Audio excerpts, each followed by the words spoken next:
Hi, I'm Max Keiser. This is the Keiser Report. Max and Stacy are in El Salvador on the cutting edge of the Bitcoin revolution, where the president is out there building stuff because Bitcoiners like to build stuff. Stacy. Well, I did say recently here and on Twitter, I said Bitcoin plus Bukele equals boom in tourism. Well, we have some numbers, and I'll be a little bit I'm not bragging, humble bragging here, but a lot of the tourism here, people are here to meet Max and Stacy. We meet them all over the street. People who flew in because they saw our tweets.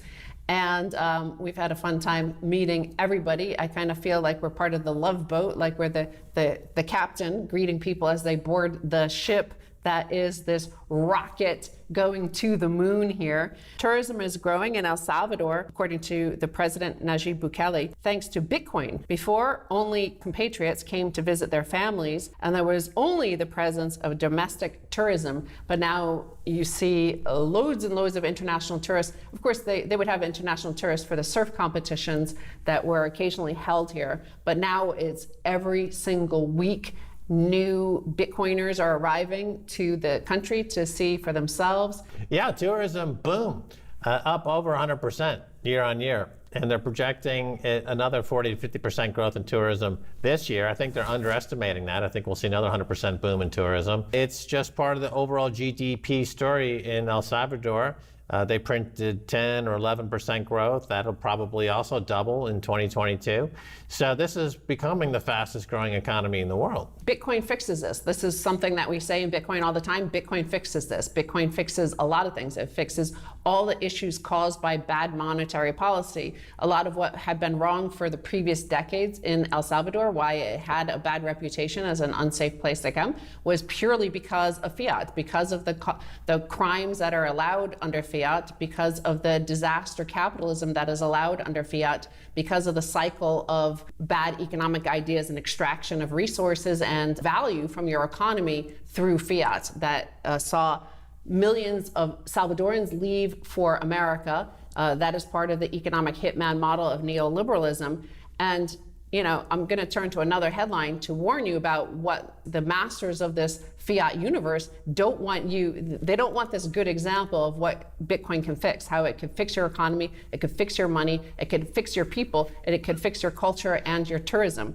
What happened with GoFundMe truckers will occur at all levels of society once CBDCs are functional. Money will not only be debased, but also automatically frozen and taken from you when used in ways the overlords disapprove. Bitcoin is the only known insurance against that threat. There's a photo of Agustin Carstens from the Bank of International Settlements, and the CBDCs are central bank digital currencies, and they want the ability, just as we were talking about in the last episode, where the dollar and the SWIFT system have been weaponized. It was natural as soon as they pulled Iran off the grid that they would start to pull individuals off the money grid. And once they could do that, once they had that power to pull people that were actual real bad guys, then they would just start to pull the people they don't like. They don't like Joe Rogan. They don't like Alex Jones. They don't like Julian Assange. So they'll start to pull more and more people that they don't like. Right. This is very possible with the CBDC, a government digital currency, which they can turn on and turn off at a whim. They'll tie it to a social credit score, of course, and they'll tie it to complete obeyance and compliance to government policies. And there'll be no way to determine whether or not those government policies are good or bad, because it'll just be all tied to hysteria. Now, the other thing about these CBDCs is that money will have a time expiration date, like milk. So here's your free money, here's your MMT, your magic money tree, monetary theory money, but by the way, it'll expire in 6 weeks, so you have to spend it in 6 weeks. And by the way, here are the things you can spend it on. And you can't spend it on this stuff. You can only spend it on this stuff, and you have 6 weeks, and then it expires. So that's what's coming. So Bitcoin, of course, because it's completely outside of any state control, it's the escape hatch, as Christine Lagarde has called it. And that's why governments in particular that don't want to live in a dystopian metaverse are rapidly now turning to Bitcoin. And let's remember what this GoFundMe truckers situation was about. It doesn't matter what side you're on whether or not there should be extreme lockdowns and whether or not these truckers should have vaccinations. And even if the CDC, the health authorities here in the United States are saying like, it doesn't necessarily stop the spread. This is not the argument. The point is that they're citizens. These people are citizens and participants in the economy and in the culture. And yet you have deplatforming on one side, and the only way to send a message was with your money, where you put your money where your mouth is. And so the truckers had raised something like $10 million on GoFundMe, and then GoFundMe seized the money because of the government of Canada demanded that they seize it, essentially pressured them to seize it. That political voice of whatever these truckers wanted to communicate about policies that were directly affecting them, they were not able to send any messages, not able to speak. They were censored. And so Bitcoin gave them a way to speak without censorship because they were able to raise many, many Bitcoin in order to tell the world what they thought of these policies. So whatever you think about the actual merits of either side, this is what democracy is. This is supposed to be the conversation that is supposed to be had in the public square. And Bitcoin is censorship resistant. Well, let me mention a word that we haven't used on this show in probably 8 or 9 years. It's a word that means the opposite of a monopoly. The word is monopsony. And a monopsony is essentially when you have the market forces of the people gathered together to push back against a monopoly. And we see this most commonly in the form of a boycott. A boycott is a monopsony determined to counteract the effects of a monopoly pricing system. So we have a monopoly pricing going on in the COVID era with a couple of pharmaceutical companies monopolizing that dialogue and that debate in that industry. And now you've got the truckers are forming a monopsony to create economic balance.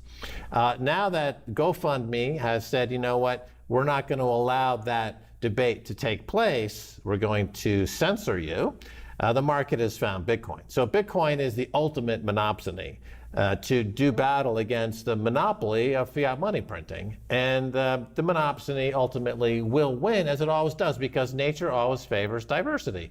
Nature abhors a monopoly. Well, the monopoly on money printing, of course, has sent bad signals and bad information to the markets. So much so that this is, to me, one of the most extraordinary shortage headlines of the past week or two.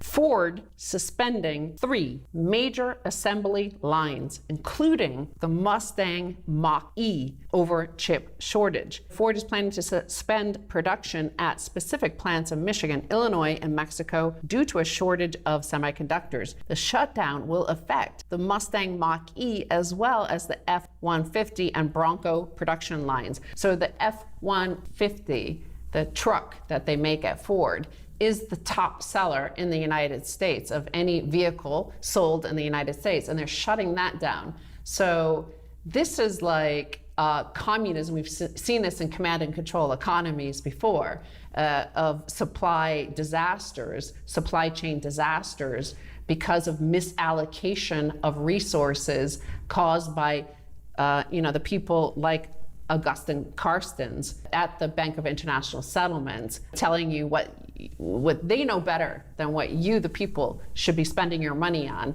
or where you should allocate your capital, or what voices you should be supporting. So to continue on with my monopsony kind of analogy, so the monopoly in the semiconductor business would obviously be in Taiwan with 80% of the market. And going forward, the need for diversity in the chip market has been screaming out loud for decades, but because of the vagaries of fiat money that allow for a concentration of power and wealth in the kleptocratic hands of the kakistocracy, the least qualified to rule, you have market breakdown, supply chain breakdown, and economic collapse. And America literally is on the verge of becoming a failed state because it's overly monopolized. Now, Teddy Roosevelt, during the trust-busting era of the turn of the 19th century, did what he had to do to break up the robber barons. That's the necessary remedy, is you need to break up the robber barons in America and around the world. But you don't have no political will, however, to do that. So a failed state awaits. Just so you out there who are younger, Teddy Roosevelt was a president of the United States. He's been deplatformed and all his statues pulled down from around America because he's now deplatformed. So go try to Google it before it disappears from the internet as well, who he was. But yes, the U.S. also has a monopoly on the dollar, right, and on the global money supply. It is a huge part of trade, but what happened in the past 2 years is the trillions and trillions of dollars printed, and not just even given to banks, which they've been doing over the past, since 2008, 2009, but they've been giving it to individuals of 340 million Americans, and that is causing the semiconductor shortage. The chip manufacturing is, there's an increase in supply, but it's far outstripped by the massive demand for consumer goods by Americans who have a lot of free money, they think. So all in all the price signals are breaking down, and the monopolists have ruled the roost for too many years now. And so the market is going to regress to the mean. That means collapse in various supply chains, which could be permanent, and then we'll have countries like El Salvador rise, and that'll be the new Shangri-La. All right, I'm going to take a break. And when we come back, much more coming your way.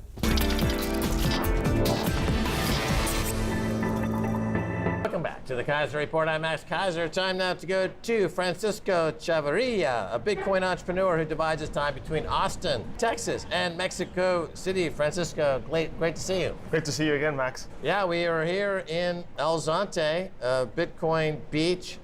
In El Salvador. It's the only story in Latin America, Bitcoin, at the moment. Your overall impressions?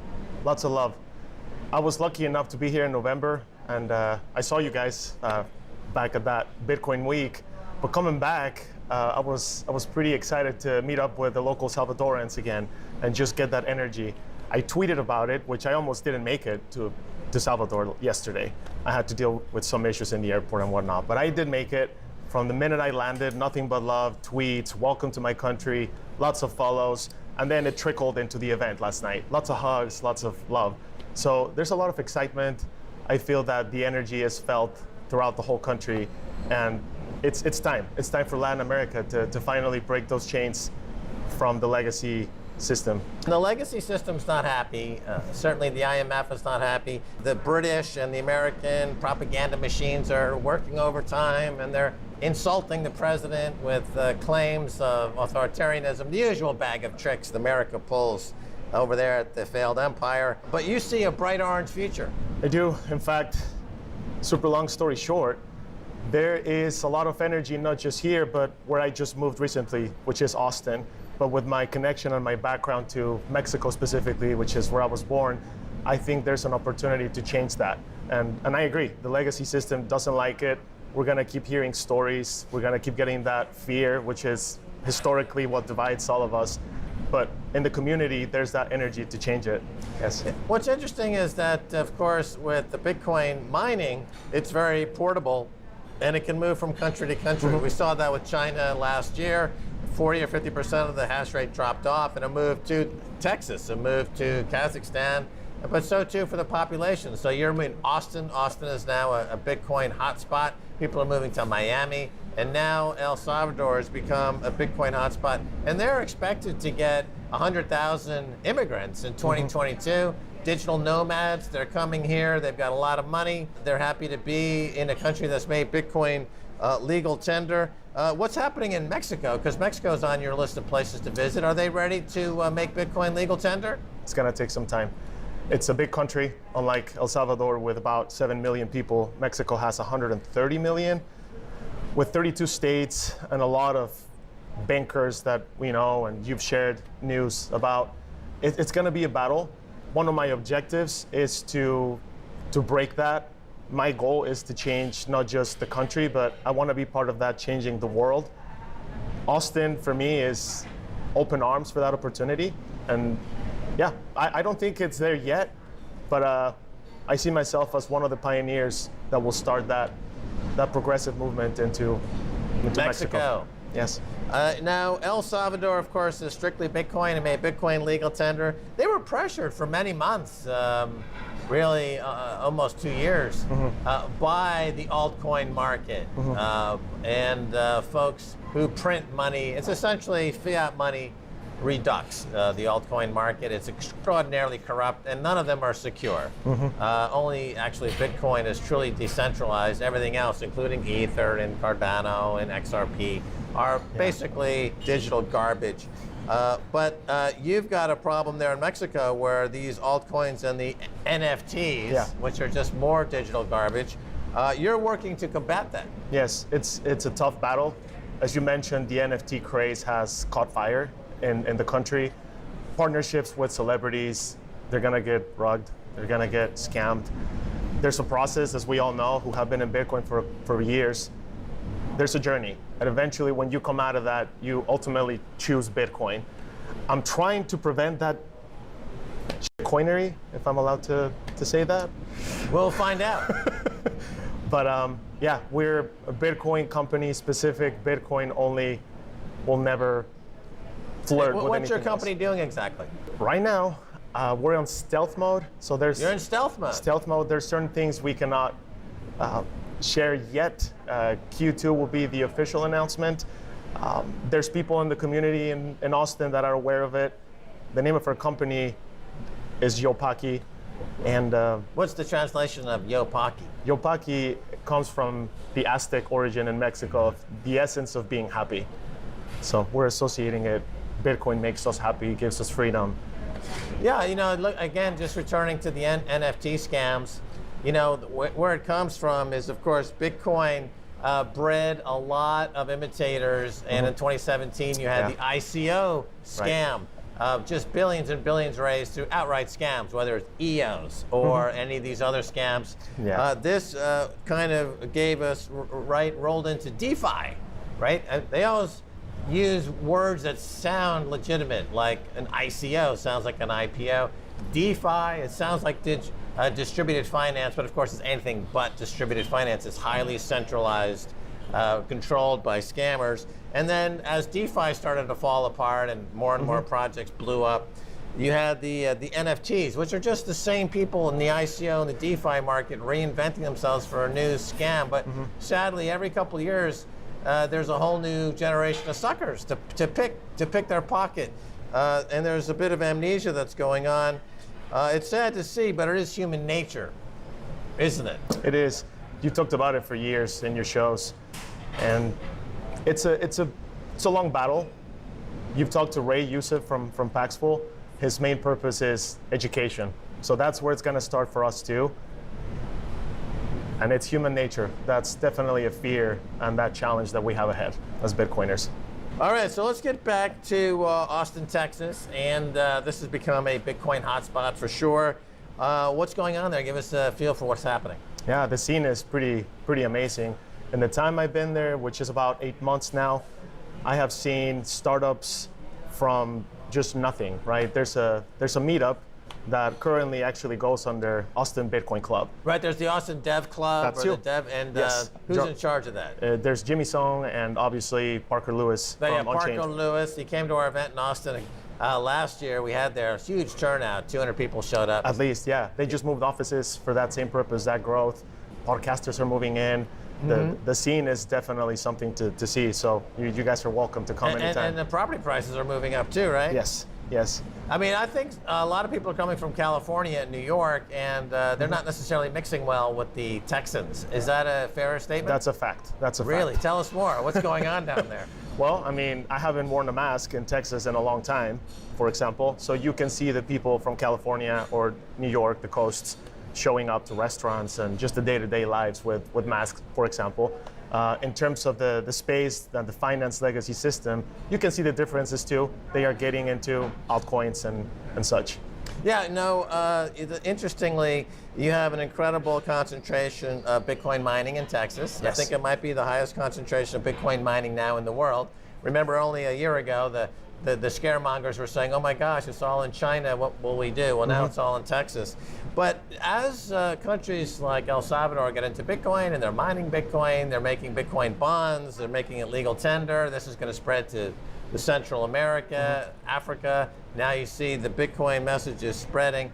At some point, the United States is going to figure out that they made a huge strategic mistake by not getting into Bitcoin sooner. They're going to start mining Bitcoin.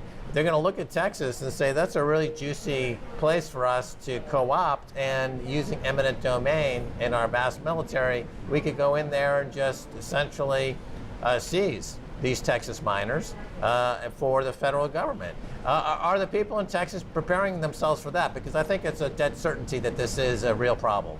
The people that are in Bitcoin definitely are. I've had an opportunity to visit that facility you mentioned. It's up 45 minutes up north from Austin. It's gigantic and it's growing. They have their own security, they have their own plant. You can just walk in and hear the miners just running. It's a huge, great sound. I heard some of the miners running here near Bitcoin City, where the geothermal energy will be powering the volcano bonds.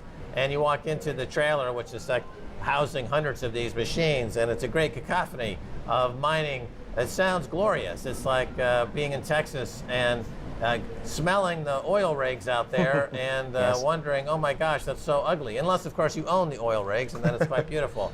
So about Bitcoin City here in El Salvador, it's an amazing project. It'll be funded in part by these new volcano bonds that are being listed. It's taxed, it's no capital gains tax, no income tax, no corporate tax. It'll be a free enterprise zone, you could say. Would you consider relocating to Bitcoin City once it's up and running? It's in the works. That would be a long-term plan, but it's definitely been a conversation. As of right now, I actually had to escape and leave my wife and kids for the weekend to come and gather with Bitcoiners. And it's been a conversation. Yeah, it's been a conversation. Well, if you brought your wife here, she would fall in love with the place, and then that might be a good strategy. That's the next step, yeah. Oh, okay. So you've got a plan. We have a plan. And your company is in stealth mode, and we don't quite know what it's all about, but when will it be launched? Yeah, so it's Bitcoin services and products. That does include and will include access to buying and selling. Further details to be announced Q2. Okay, very mysterious. So, getting back to the United States and Texas, Texas is being a Bitcoin location now, but so is Wyoming. You know, Wyoming. Yeah. Caitlin Long is up there doing incredible work, getting legislation passed, opening a bank, getting licenses with the central bank, and creating a bit of a Bitcoin utopia in Wyoming. What does this imply for the future of Bitcoin in your view? I think it's more opportunity. It's more opportunity. I believe, and I could be wrong, but I believe Wyoming also has some of the lowest cost in electricity, along with Texas, Florida, and some other states. So it's definitely opportunity for people. You know, it might keep the New Yorkers and Californians out of Wyoming because it's very cold. Correct. Yeah. And it's very sparsely populated. It's not. They don't try to be hip, cool, or slick. So it's not appropriate for New Yorkers or Californians. So Wyoming could supersede Texas and Austin simply because the New Yorkers and the Californians couldn't possibly take the cold. That may be Bitcoin utopia in America. What do you think of my theory? I can see where you're going with that. Obviously, because I'm in Austin, I mean, I could get some heat from other states, but I do think that as of right now, Austin is the Bitcoin capital of the U.S. As far as the coasts moving into cold weather, yeah, that's not going to happen because of that temperature change and just being. Well, the politics also is very, I guess you could say, more red state clearly in Wyoming.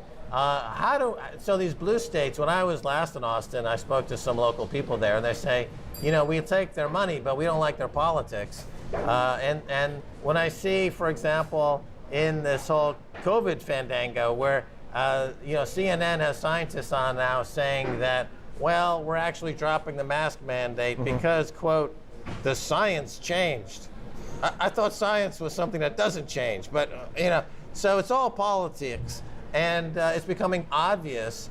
And when you see these Canadian truckers now staging an insurrection, is insurrection what I call the global insurrection against banker occupation, or GIABO? Do you think that'll be a trend that we'll finally see a global insurrection against fiat money in 2022? 100%. And I have been following you for years. Information has been weaponized for a long time. And now that we have more weapons to use, like social media and alternate ways of feeding the population with this change in science, it's dangerous. So We have about 10 seconds left. Your name is Francisco. When you meet somebody else named Francisco, what do you call them? con tocayo. He means you both are named Francisco. Same, yeah, that is Incredible. correct. All right, Incredible. well, thanks for being on Keiser Report. Thanks, Max. All right, that's going to do it for this edition of the Keiser Report with me, Max Keiser, and Stacy Herbert. I want to thank our guest, Francisco Chavarria. Until next time, bye, y'all.